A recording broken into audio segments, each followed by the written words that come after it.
Hello friends, आपका बहुत बहुत स्वागत है हमारे YouTube channel source of solutions पर।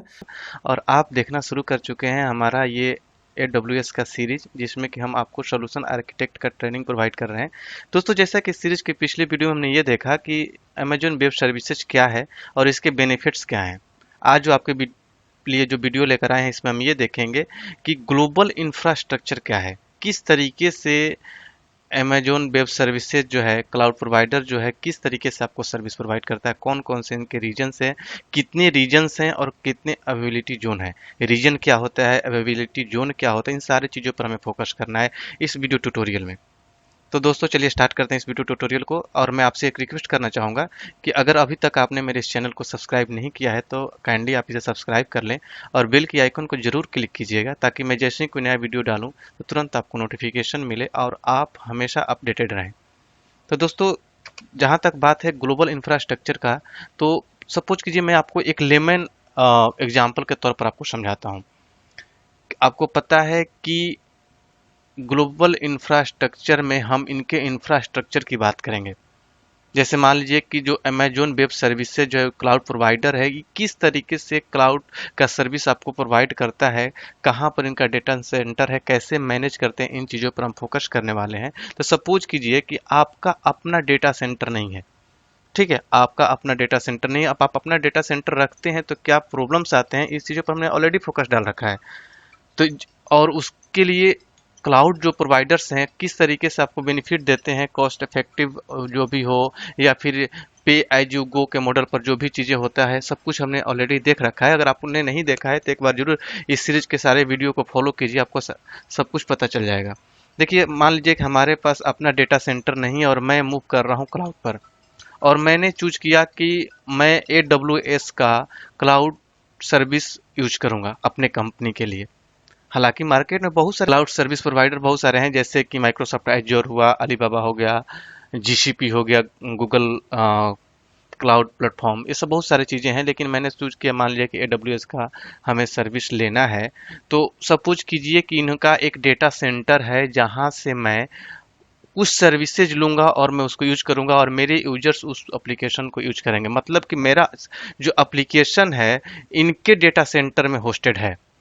तो ऐसा तो नहीं हो सकता कि इनका डेटा सेंटर मान लीजिए कि यूएस में है और मैं इंडिया में बैठा हूं और मेरा एप्लीकेशन जो यूएस के डेटा सेंटर में होस्ट है और मेरे जो मोस्टली यूजर इंडिया के हैं, तो इनके लिए लेटेंसी कितना हाई हो जाएगा, किस तरीके से लोग इसको यूज करेंगे, कितना बैंडविड्थ लगेगा, हमारा एप्लीकेशन का परफॉर्मेंस क्या होगा, बहुत सारे मैटर करने लगेगा। अगर हमारा data centre out of country हो और हमारे यूजर से बहुत ज़्यादा दूर हो। तो इस चीज को लेते हुए अमेजोन ने क्या किया कि अलग अलग कंट्री में अपना डेटा सेंटर बनाना शुरू किया। ठीक है, नियर बाई यूजर्स को अपना फैसिलिटी प्रोवाइड करने के लिए। ठीक है, मान लीजिए कि उनके पास एक डेटा सेंटर है, वहीं से सब कुछ प्रोवाइड करते हैं, तो पूरे वर्ल्ड वाइड में भेजने के लिए अपना यूजर को अपने सर्विस प्रोवाइड करने के लिए उनका बहुत ही बैंडविड्थ कंज्यूम होता है और यूजर उस फ्रीक्वेंसी से अपने एप्लीकेशन को एक्सेस नहीं कर पाते जिस फ्रीक्वेंसी से वे एक्सपेक्ट कर रहे थे। तो उन्होंने अलग अलग कंट्री में अपना अपना डेटा सेंटर लगाना शुरू किया। किसी कंट्री में दो है, किसी में एक है, किसी में तीन है। ठीक है, तो अपना अपना डेटा सेंटर अलग अलग, मान लीजिए कि इंडिया में इन्होंने अपना एक डेटा सेंटर ओपन किया। ठीक है, तो जाहिर सी बात है कि अगर इंडिया के डेटा सेंटर में हम अपना एप्लीकेशन होस्ट करेंगे तो इंडिया के जो यूजर्स हैं आप उस एप्लीकेशन को इजीली एक्सेस करेंगे और उनका एप्लीकेशन फास्ट चलेगा, कंपेयर टू अगर हम अपने एप्लीकेशन को यूएस के या ऑस्ट्रेलिया के किसी डेटा सेंटर में अपने रखते हैं। तो इन्होंने अगर इंडिया में रखा तो ये एक रीजन हो गया जिस सिटी में उन्होंने रखा। अभी करेंटली इंडिया में मुंबई रीजन में एक डेटा सेंटर अमेजोन का है, AWS का एक डेटा सेंटर मुंबई लोकेशन में है। हैदराबाद में अभी कमिंग सुन है, हैदराबाद में भी ये लगाने की तैयारी कर रहे हैं, सेटअप तैयार हो रहा है, इंफ्रास्ट्रक्चर रेडी हो रहा है वहां पर। ठीक है, तो अभी करेंटली इंडिया में एक रीजन है। रीजन कहने का मतलब क्या, लोकेशन। इस चीज को नोट कर लीजिएगा कि रीजन कहने का मतलब ये लोकेशन है। ठीक है, और उस लोकेशन पर जो डेटा सेंटर बनेगा उसको बोला जाएगा अवेलेबिलिटी जोन।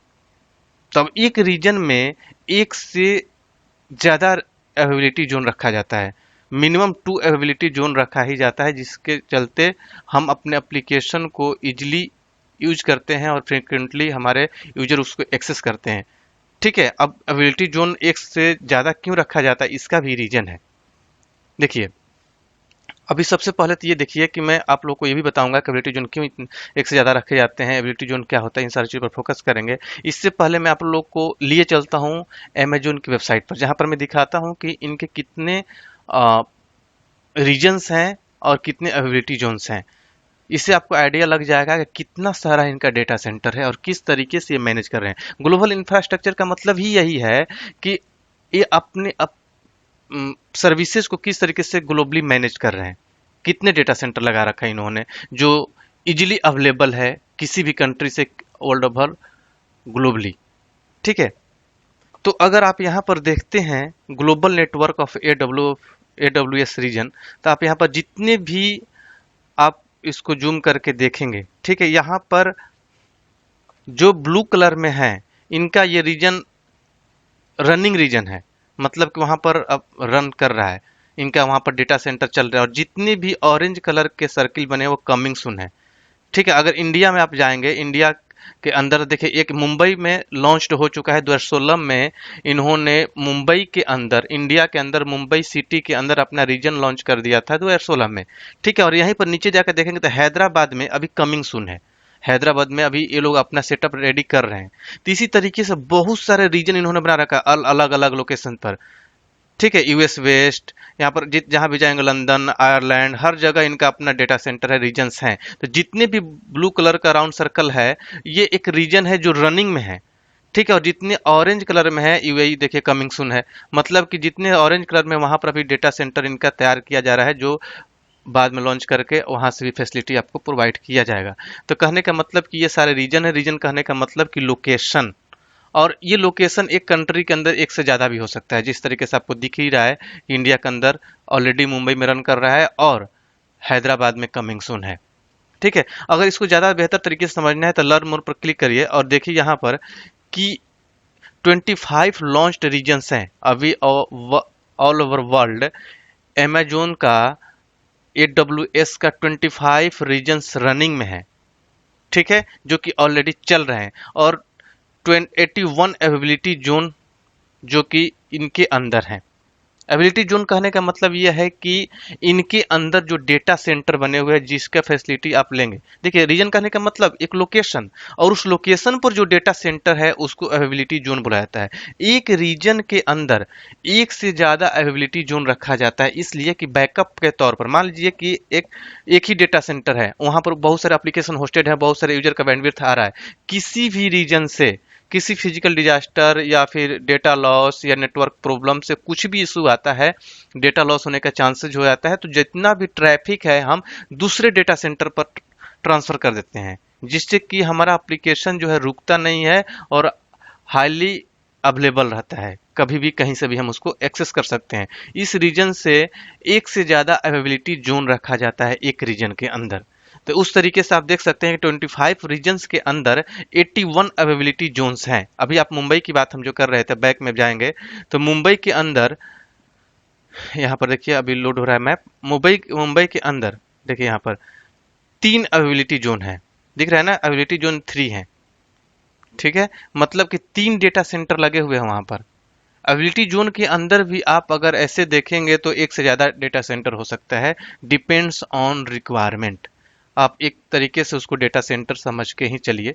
ठीक है, अब ये कैसे रिप्लिका बनता है, इन सारी चीज़ों पर आगे हम फोकस करेंगे आगे आने वाले वीडियोज में, किस तरीके से हमारा ट्रैफिक ट्रांसफर होता है और हाई अवेलेबिलिटी जोन क्या होता है, इन सारी चीज़ों पर फोकस करेंगे। लेकिन अभी इतना समझिए कि रीजन का मतलब ये होता है कि लोकेशन, और अवेलेबिलिटी जोन का मतलब ये होता है कि उस रीजन के अंदर डेटा सेंटर। ठीक है, तो ये यहाँ पर मैंने अच्छे तरीके से यहाँ पर बता दिया कि यहाँ पर आप देख भी सकते हैं कि 81 एबिलिटी जोन्स हैं, 25 लॉन्च रीजन्स हैं। ठीक है, और 7 अनाउंस्ड रीजन्स हैं, मतलब कि 7 अभी कमिंग सून है।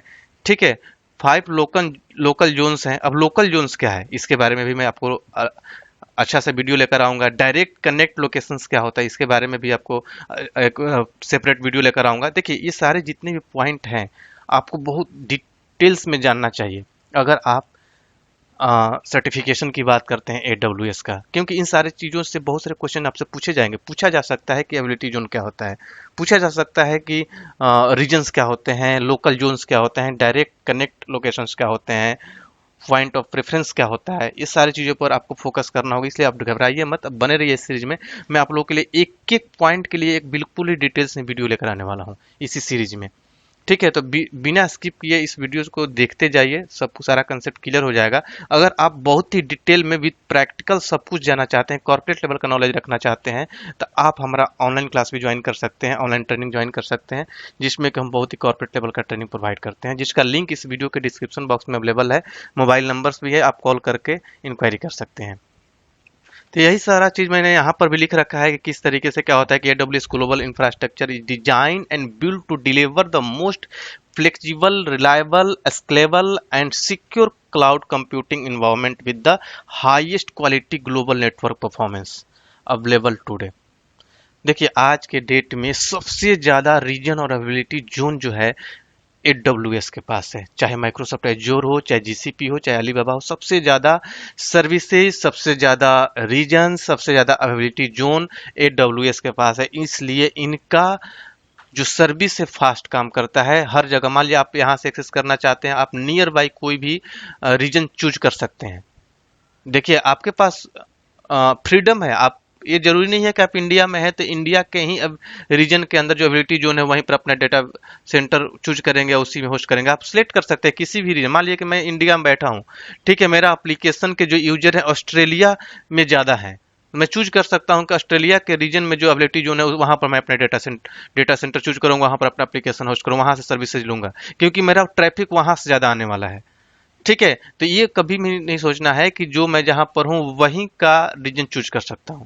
ठीक है, अब ये AWS region is separate geographical area with the set of availability zone. आप रीजन को इस तरीके से डिफाइन कर सकते हैं कि ये सेपरेट जियोग्राफिकल एरिया है जहां पर बहुत सारे अवेलेबिलिटी जोन का सेट है। Availability zone are multiple isolated data center with the region. जो मैंने अभी बताया कि एबिलिटी जोन क्या होता है कि मल्टीपल आइसोलेटेड डेटा सेंटर्स एक रीजन के अंदर हो सकते हैं। ठीक है, तो ये इनका ग्लोबल इंफ्रास्ट्रक्चर है, किस तरीके से मैनेज करते हैं, ये चीज मैंने आप लोगों को इस वीडियो ट्यूटोरियल में समझाया। और आई थिंक आपको समझ में आया होगा कि ग्लोबल इंफ्रास्ट्रक्चर क्या होता है, रीजन क्या होता है और अवेलेबिलिटी जोन क्या होता है। ये इंटरव्यू में भी पूछे जाते हैं। फिर भी आपके माइंड में कोई कंफ्यूजन हो तो हमारे कमेंट बॉक्स में जरूर शेयर कीजिएगा, हम उसका आंसर आपको देंगे। तो चलिए मिलते हैं अगले वीडियो में। देखिए, एक चीज़ और मैं आप लोग को यहाँ पर बताना चाहूँगा कि यहाँ पर देखिए कि डेटा सेंटर इस तरीके से होता है। अगर पिक्चराइज किया जाए डेटा सेंटर को तो आप इस तरीके से समझ सकते हैं कि इनका डेटा सेंटर इस तरीके से बना हुआ रहता है अमेजोन का। अगर एक अवेलेबिलिटी जोन के अंदर आप जाकर देखते हैं तो डेटा सेंटर इस तरीके से बना के रखा जाता है। तो चलिए मिलते हैं अगले वीडियो में अगले टॉपिक के साथ। तब तक के लिए थैंक यू सो मच।